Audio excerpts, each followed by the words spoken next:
This is What to Believe, finding signal in the noise. I'm Neil Beerbaum, a journalist turned master coach, reporting what I've found across 4 decades as an adult, investigating what it means to be human.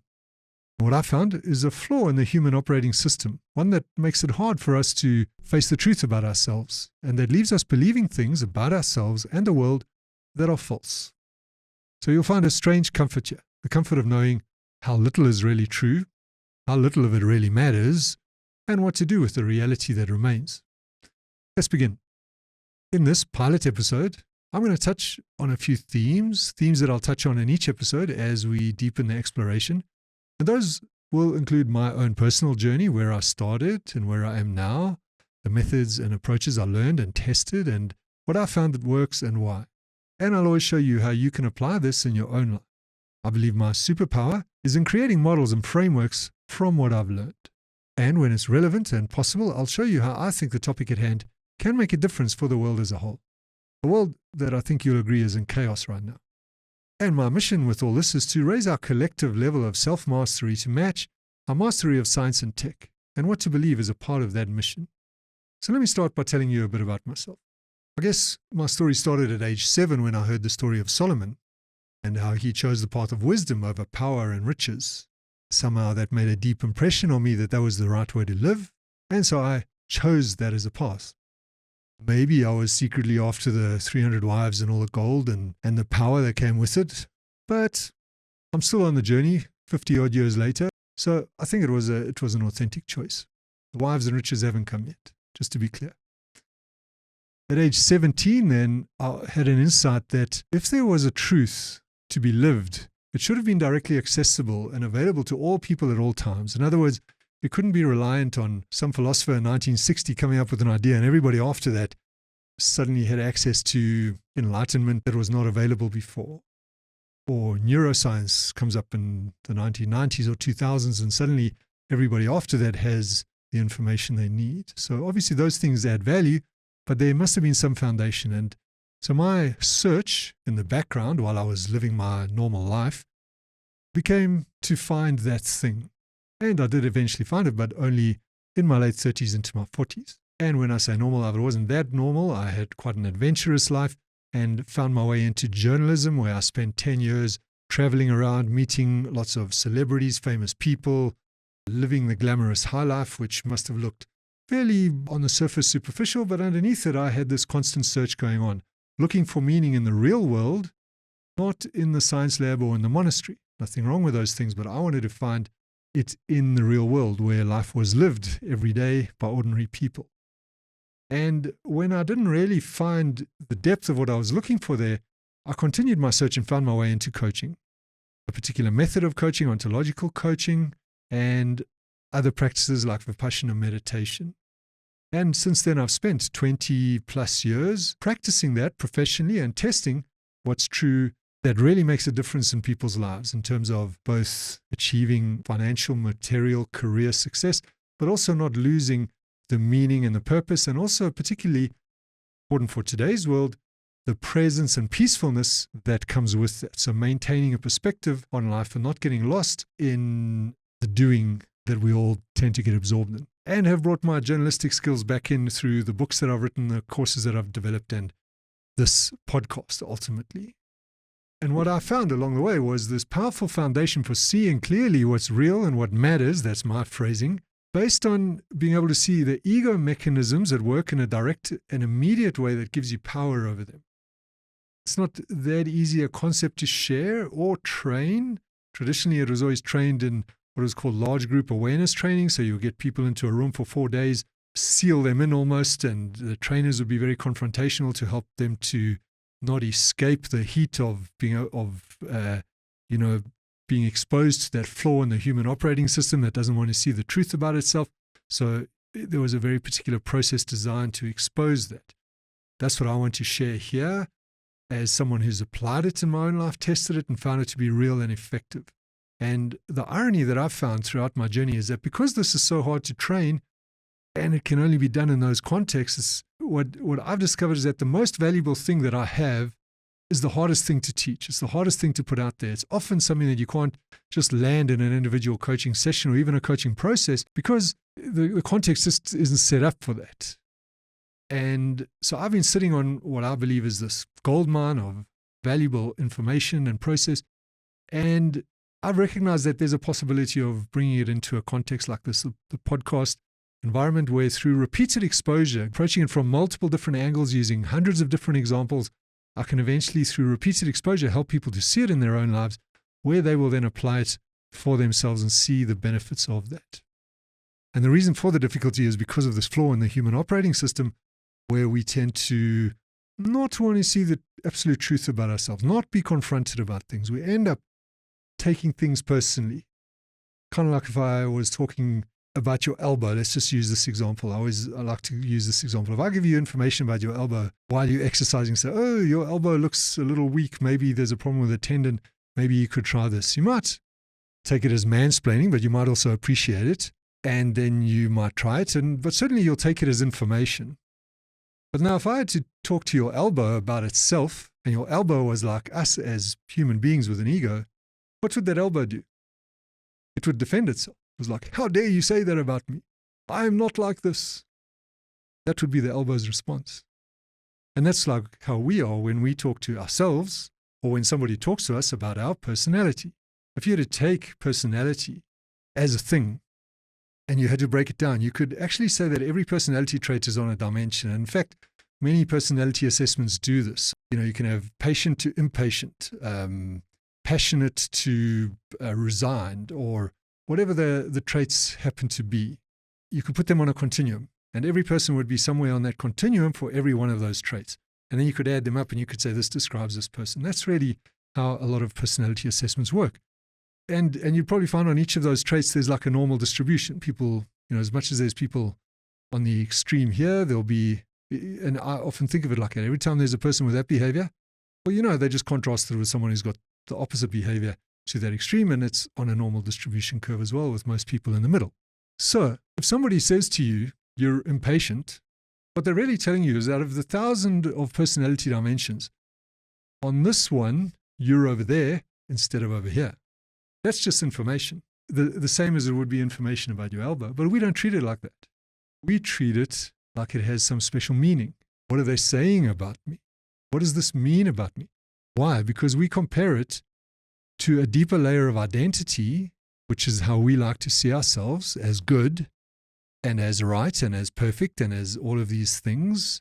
And we don't want to know the truth about it because it doesn't compare to the idea I have about myself, the identity that I've formed. And so I resist that. I don't accept that truth about myself. I don't take it as just information and go, oh, how fascinating. That's interesting, and move on and integrate it or not integrate it or do whatever. No, I stew on it. I go to HR and I complain about the statement. I fight back about it. We do all of those kind of things. And this is because of this little flaw that we can't see that we're doing that because we feel so self-justified within the moment. And from there, all kinds of drama flows. And then we build, when we scale that up, we get the world that we have today with all of its conflict and people needing to be right and nobody willing to back down on their point and having to win every argument. Because if I don't win this argument, what does it say about me? Does it mean I'm identified with that side, etc., etc.? So this is the process. And you can see why it's very hard to expose that because you need to be with a person and hold them in that space. Like, yes, this is true about you. Don't run away from the insight. Don't run away from being able to say it. Whereas if I give you information across this platform or to an individual in a coaching session, which is only going to last an hour and we're already 40 minutes in, you're not going to be able to hold them in that space to hold them to that insight very easily. They're going to leave, they're going to go back to work and they're going to escape from it. And they're not going to come back to it. By the time they come back to their next session, they've already lost that and we're back somewhere else. So this is a very hard thing to teach, to expose, to share. And I'm going to give it a go through this podcast. I'm going to be showing you through repeated exposure how this mechanism works. And if you stay with me through the process, eventually you're going to see for yourself how it happens for you. And then you're going to slowly start going, oh, okay, I get it. Okay, I get it. And then that will set you free from those ego mechanisms which will enable you to look at things more directly. It exposes them and enables you to look at things more directly, have more choice over your responses, not being owned by your reactions. This is some of the terminology we use. And ultimately, it means that you can deal with what's real and what matters. So you won't believe your own lies. You won't believe the lies of others. You'll see through things. And that's the essence of what this process is going to be about. So now when I started out on this journey, I really didn't have as much self-awareness as I thought I did. I had done some work on myself, but I was to discover that I hadn't even scratched the surface. I knew, for example, I had a certain depth and basic goodness, kindness, but at the same time, I was a grumpy, critical perfectionist. I was a poor communicator. I was socially naive and clumsy, and every time I tried to fix these things, they didn't get better. In fact, they often got worse. I also didn't know how life worked, how to solve the problems of life effectively. I thought I did, but I found myself making some horrible mistakes, both personally and in business. In my personal life, I would argue, beg, plead, sulk, withdraw, fly into a rage and shout. In business, I was naive. I believed people too easily, which meant I wasn't always a good manager, and I was certainly a bad deal maker and was easy to lead astray. And so looking back now, I can say I really didn't know myself, and I didn't know how to know myself. I was just a bundle of speculations. I was trying things, trying at life, not really knowing what I was doing, and yet convincing myself that I was sussed, that I was in charge of my own faculties, of my own life.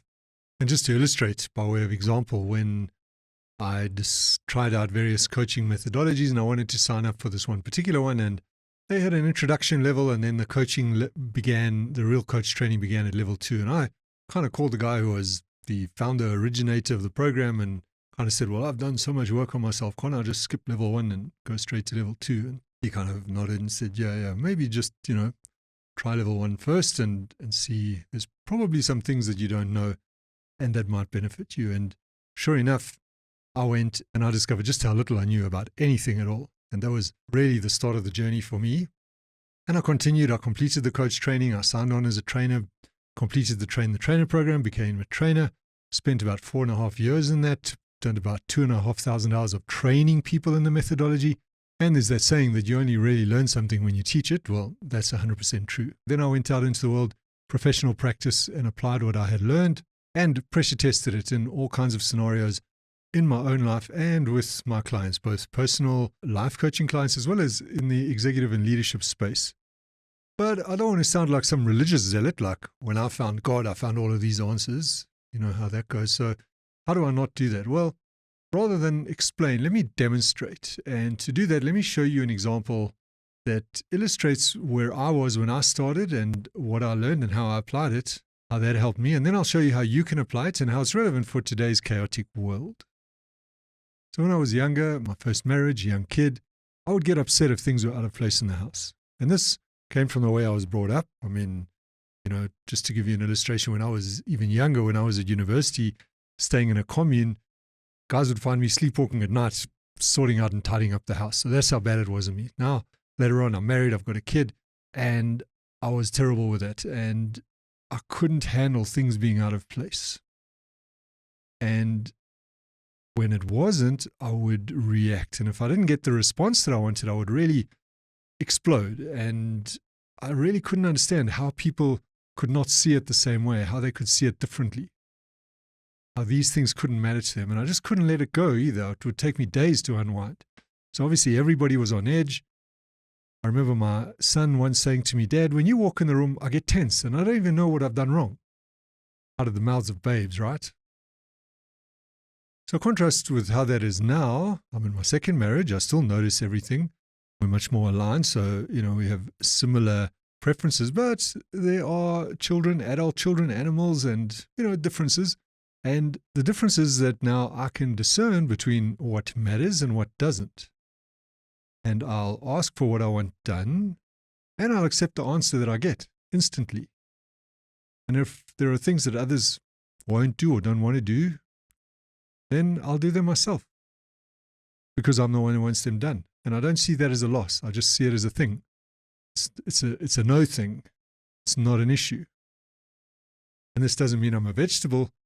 Because if somebody has agreed to do something, I will hold them accountable to that. I will talk that through. But once that discussion is had, if the person has said, no, that's not something they want to engage in, then I'll take it on myself. No big deal. I don't have to force it on others. So my wife now tells me that life with me is frictionless, mostly. Now that might sound like just maturity or therapy, etc. Yes, those things can lead to an outcome like I've described. But what surprised me about the process that I went through was how quickly this shift happened way back in the process, and that it didn't require then, and still doesn't require, the kind of grinding effort that one would expect. So it's not like I'm spending energy to manage myself or having to reason myself to a position every time this happens and deal with it at great cost to myself. Right from the get-go, it was based on suddenly seeing something that I hadn't seen before about myself, about the way that I am constructed, the way that I operate. So in my experience, the shift was rapid. And the new behavior was effortless. It just made sense. It just was there. It was like, yes, okay, I see this. There's no reason to spend energy on it. Let's just adopt the new behavior and move on to the next one. And this is one of the key things that I learned, is that there is a way of looking at reality and addressing things directly, a way that gives you an immediate power over them. You don't have to think your way to it. You don't have to process your feelings about it. You see something and the behavior changes. And the thinking and feeling can catch up afterwards. You can match that back to your philosophy. You can recognize where it came from maybe in your past, and you can deal with those feelings. But that's all like an after effect, almost like out of interest. It isn't necessary for shifting the behavior itself. And so that represents a kind of a power over yourself. I'm not talking about power over others, a power to manifest any of those woo-woo things. I'm talking about a real power to self-manage in a way that doesn't cost you, and where giving up something is not experienced as a loss. The gain is the self-mastery. The gain is the freedom that you get out of it. So coming back to my experience, as I said, I didn't have to think my way to a new behavior. I didn't have to process my feelings about it. I just saw something, the behavior changed, and the thinking and feeling caught up afterwards. And that represents real power, a real power over myself. An example I would use is like when you're riding a bicycle. You can know all you need to about riding a bicycle, but when you ride it, there's a moment at which you gain the essential power that you need for riding a bicycle. What is that? Balance. Suddenly you can balance. And once you've got balance, you never lose it. It's a power that gives you a possibility. Power of balance, which can't be known or intellectualized or learned through a book or observation, doesn't need processing. It's a thing that happens. And when you have it, you don't lose it. And so I'm sure you'll agree that the world is very polarized, right? I mean, if you look at it directly, not intellectually, but as a phenomenon, you'll see that everybody believes that they're on the right side of the argument. So we have the lefts and the rights and everybody arguing, but they're absolutely convinced that they're right. But how can that be? Philosophically, we might say both are right, given their starting assumptions. And yeah, but how do you act on that? What does that really mean? And psychologically, we might look at how beliefs arise, how the ego defends, how the brain works. But that, as I said, is like reading a book about the bicycle. You understand the mechanics, but you still can't ride. And why not? Because you need balance. You need that power that is needed for bicycle riding. And balance can only come from doing. So what's the equivalent of balance when it comes to people being stuck, needing to be right? So to get you to that point, I'm going to come in from a different angle. And I'm going to ask the question, what is the definition of being in control of something? It's being able to stop or start that thing, right? I mean, if you're driving a car and you can't stop that car, are you in control of that car? No, you're not. That car's in control of you. You're going where it's going. Bring it to a behavior. If you, and let's say alcohol or drugs, if you can't stop drinking, taking, then are you in control of that substance? No, you're not. It's in control of you. You're going to go on the journey that it takes you on. So being able to stop or start something is the definition of being in control. So now let's look at the issue of being right. Can you stop being right? Like just give it up. Walk away. Not with resignation or cynicism or I'm right that I'm the one who's giving up being right. Just give it up. Generally, we can't. And that means that you're not in control of your need to be right. You just find yourself arguing the point. You have no choice. It's not like you could easily switch sides like you were in a school debating team, could you? Imagine we did that at family lunches, like those on the left are going to argue for Biden and those on the right of the table are going to argue for Trump. And then after the main course, we're going to swap around and you're going to argue the different sides. And everybody's just like, yeah, cool. And we just do that. Doesn't happen like that, right? So if we can't switch sides like that, are we really choosing our side? Or is our side choosing us? Are we in control of the arguments that we have that we're being right about? Or do we just find ourselves on a certain side, having accumulated a certain point of view, and now defending it and not able to give it up? Here's the key thing. During that argument, it's not like you decided at 8 o'clock today, I'm going to turn on having an argument, and then at 8:07, I'm going to turn it off and I'm going to switch sides. No, you just find yourself having that argument, taking that side that you always take consistently. Let's not intellectualize here. We get stuck in the content. Let's look at it simply as a phenomenon. You do not choose to be right and give up, and proven by the fact that you're not able to give up being right about the things that you are right about. It just happens. Automatically defend your position. You automatically select the evidence that supports it. You automatically find yourself arguing for that position. Just like I gave the example earlier when I was in the house and things weren't in place. I didn't decide at 10 o'clock that at 11 o'clock I'm going to get upset about this. No, I just found myself arguing that things should be a certain way. Same thing, no different, just different content. Content doesn't matter. So if you look at it directly without intellectualizing it, you don't argue an idea because it's right. You argue it because it's yours. You argue it because it's yours. That's a little bit scary. It's like you've got your own internal AI system going on inside, and it's just responding to the same prompt over and over again. But when you see that phenomenon, when you see it as a phenomenon, then you gain power over it. It's like gaining balance for the bicycle. And don't confuse that with having a balanced point of view. That's not what I'm saying. I'm saying you gain a capability that wasn't there before. Balance, if you're on a bicycle, which gives you the possibility of riding a bicycle, and the ability to give up the need to be right in the case of an argument, which puts you into a completely different space, a space that we find scary, which is the reason why we don't do that. I'll get to that in a minute. But that's the power that's available to you. That's the possibility. And so what does happen to us if we were to just give up being right? Because that's what becomes possible. Like the possibility is that you just recognize that you're doing this thing again, needing to be right, and you just stop. You just step outside of it. And it's not like, oh, I'm going to stop being right and I'm going to be the one who's not being right, and then I'll make everybody else wrong for not having the position I have. That's still the same thing, just with different content. Can you see what I'm saying? It's the automatic mechanistic response of needing to be right that kicks in without me choosing it, and I go along for the ride. I'm on that journey. I'm getting carried along like a driver who's not in control of that car. I find myself saying the things, finding the evidence that I need, supporting my point of view.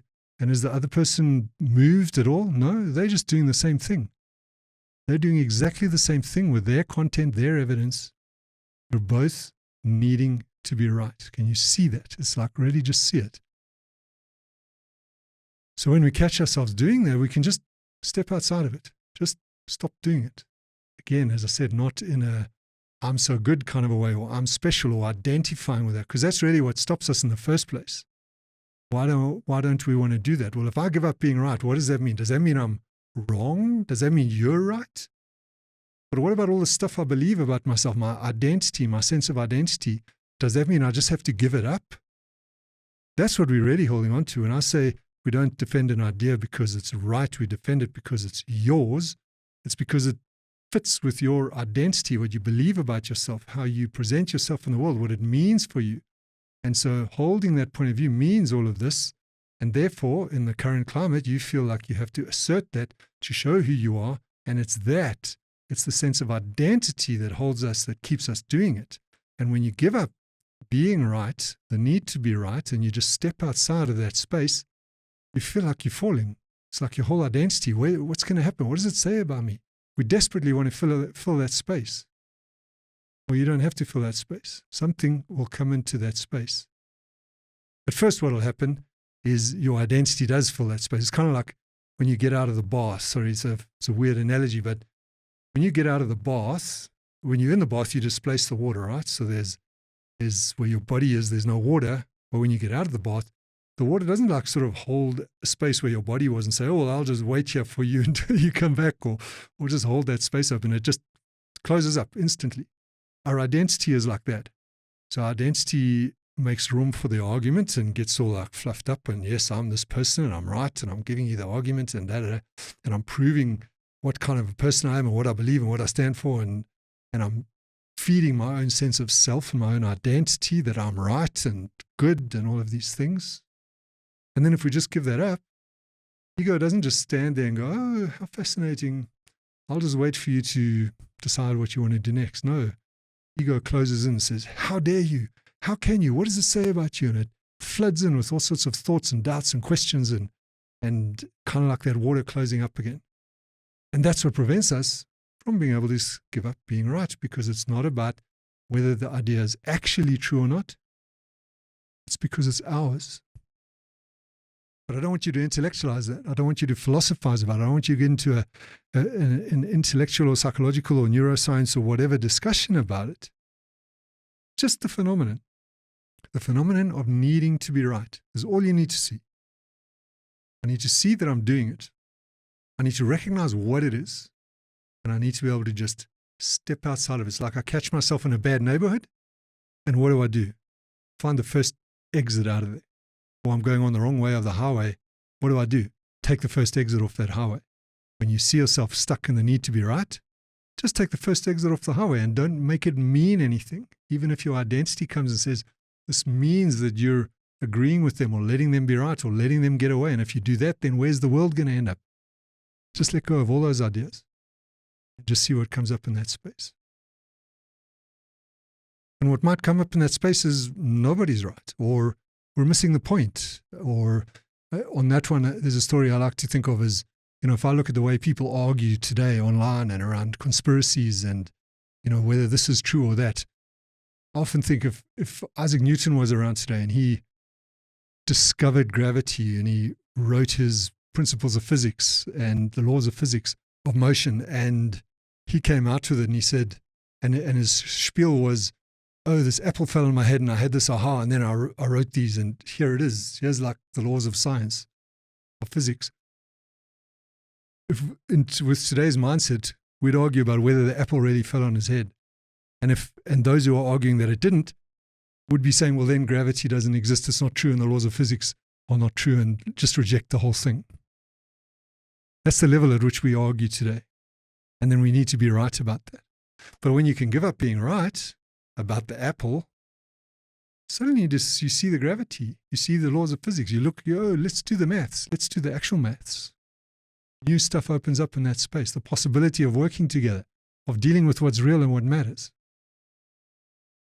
So out there, beyond the identity, the need to be right that is supported by a sense of identity and what it means about me that I hold this view and I express it, out beyond that is a tremendous amount of personal freedom and personal power.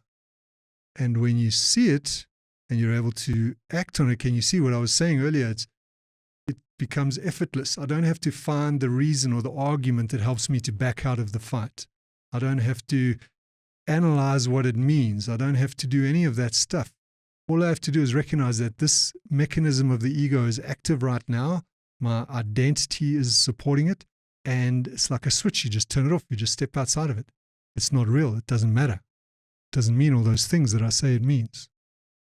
So let me go back to where I started with, which was my situation of getting frustrated and lashing out at home when things weren't exactly the way that I wanted them. And then at that stage, I would think it's a loss if I didn't get my way. But sooner or later, I realized that it's not a loss. I just recognized my need to be right and I let go. I just saw that I was in that bad neighborhood and I just exited. I I didn't need a reason. I didn't need to feel like it. I didn't need to explain it or rationalize or justify. Just acted on the awareness. Didn't make it mean anything. And when I was outside of that situation, then I could see clearly. And I could see that, in fact, a lot of things don't matter. I could see how other people could have a different point of view. I could see how I could benefit from learning from others on this. I could see what was missing in me. A whole host of things became visible and possible when I was able to do that. And that didn't make me a vegetable, because if I'd asked for something and another person had agreed to it and then they weren't doing it, well, I would hold them accountable. But I wouldn't try to force it on them if they hadn't agreed. I wouldn't get angry when people weren't seeing things my way. Again, so dealing with what's real, what matters. That made me a much better person, one who can see what's happening inside and choose in the moment what to do with it. And I'm giving you one example, one sliver.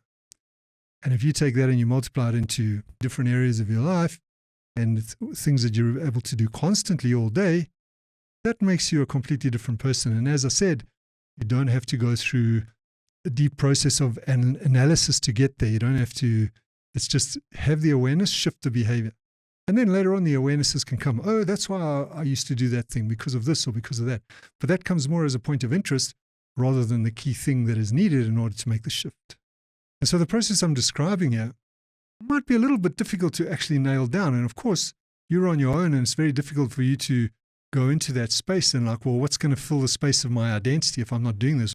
Your mind's going to get active on all this reasoning. And that's why traditionally this kind of thing was taught in a contained environment in those large group awareness trainings for people stuck in a room for 3 or 4 days with trainers who didn't let them escape and helped them to get that insight and deal with the questions that came up. We're not in that format right now. I'm choosing not to do it that way. What I'm hoping to do is use technology now like this to give you repeated exposure to the same idea again and again and again from many different angles, using many different examples to reveal these principles and how you can apply them. So that's the journey that we're on if you stay with me. And I know that this works. I've spent more than 20 years doing it. I was a trainer for 4.5 years. I've done thousands of hours of training this and in the personal live context. So I really know that it works. My only challenge is, can I get it across to you? And certainly, as I said, it's relevant in the world today. If you, just as a marker in time, if you're coming to this from sometime in the future and you discovering this podcast and you wonder, well, when was it? Well, it's just when World War III started, okay? I'm joking about a serious topic, but it kind of feels like it. We've got America and Iran circling each other in the Strait of Hormuz, and it doesn't look like that's going to end anytime soon. On the other hand, we've just had the Artemis 2 mission, which is where the Americans fired off a rocket into space and took the first people around the moon for about 50 years. And they went as further from Earth than anyone has been, 250,000 Ks. So there was an example of people working together towards a mission that was incredibly inspiring and successful. But then you've got half the planet, or a good portion of people who are saying it wasn't even real, that did they even go? Was it all staged? So that's the craziness of the world we're in right now. And I think you can see that the common thread is that we can't agree on anything, not just the solutions, but not even the problems. I mean, is climate change real? Was COVID real? Is capitalism the problem or the solution?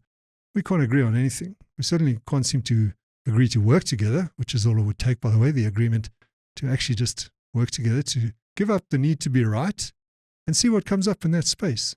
And that's why I say what I'm teaching here, I believe, can benefit the world. And my mission is to raise our level of self-mastery to the level that matches our mastery of science and tech. If I could do it coming from the grumpy perfectionist that I was, I think everybody can do it. And I know the difference it can make. Thank you. In the next episode, we'll look deeper into the subject of our human need to be right and how that's linked to a flaw in the human operating system, which I'll slowly reveal over time. I'll also share some more about the sources of the method that I'm calling effective inquiry. That's what to believe for this week. If something landed, not just made sense, but actually landed, and share this with someone who you believe needs it. That's how this work spreads. And if you want to go deeper, you'll find things on my Substack and my website, including how to work with me directly. I'm Neil Beerbaum. Thank you for listening. See you next time.